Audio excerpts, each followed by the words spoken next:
सम्मानित मुल्क के मालिकों, मैं बौद्ध भिक्षु सुमित रतन। आखिरकार सुप्रीम कोर्ट की नींद खुल गई। सुप्रीम कोर्ट ने बिल्डोजर को अवैध बताया।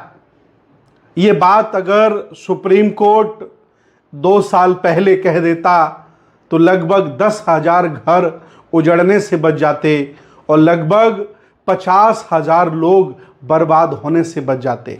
लेकिन ये कार्य सुप्रीम कोर्ट ने बहुत लेट किया है। मैं दावे के साथ कहता हूं, इस कुकृत्य में कार्यपालिका के साथ न्यायपालिका भी इन्वॉल्व थी। अर्थात जो सरकारें बिल्डोजर चलाकर निरीह प्राणियों का अर्थात अपराधियों का मकान तोड़ रही थी, घर ध्वस्त कर रही थी, इनमें कहीं ना कहीं सुप्रीम कोर्ट भी शामिल था।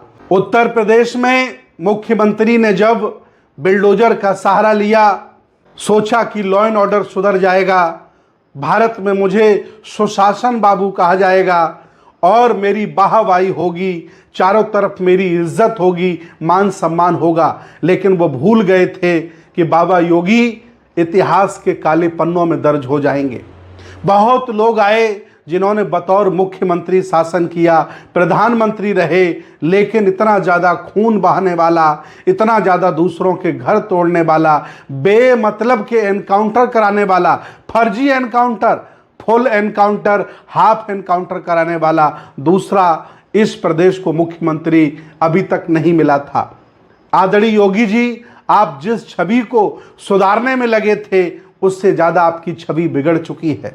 मानव समाज में, भारतीय समाज में आप गुंडा, लफंगा, चिलमची से ज़्यादा और ज़्यादा सम्मान नहीं रखते हैं। गुंडई से शासन प्रशासन के दुरुपयोग की बदौलत आप अपनी सरकार बना लेते हैं। न मैं दावे के साथ कहता हूं कि एक एमएलए आपके नेतृत्व में उत्तर प्रदेश में जीतने वाला नहीं है।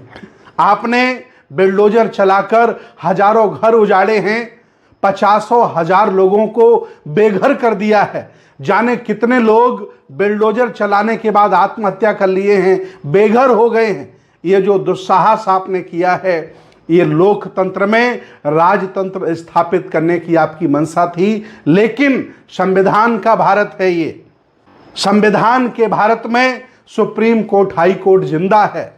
कभी कभी लगता है कि सुप्रीम कोर्ट आपके साथ मिला है, हाई कोर्ट आपके साथ मिला है, लेकिन कभी कभी लगता है कि सुप्रीम कोर्ट में भी दया और करुणा है। सुप्रीम कोर्ट भी गरीबों की आवाज़ सुनता है, चित्कार सुनता है और कभी कभी सही निर्णय देता है। मैं सुप्रीम कोर्ट के इस निर्णय की भूर भूर प्रशंसा करता हूं, लेकिन अगर ये निर्णय सुप्रीम कोर्ट 2 वर्ष पहले ले लेता तो हजारों बेघर होने से बच जाते। न्यायपालिका का जो कार्य है वो कार्यपालिका नहीं कर सकती है, सुप्रीम कोर्ट ने कहा। जज का जो काम है उसे मुख्यमंत्री नहीं कर सकता, जो कोर्ट का काम है उसे पुलिस नहीं कर सकती। लेकिन इन्होंने अपनी गुंडई की बदौलत, मनमानी की बदौलत संविधान को तार तार करके करने का प्रयास किया। आज पूरे भारत में इनका मान सम्मान धूमिल हो गया है। इन्हें कोई नेता नहीं मानता, इन्हें कोई संत नहीं मानता। 2 कौड़ी के गुंडे की इनकी इज्जत रह गई है।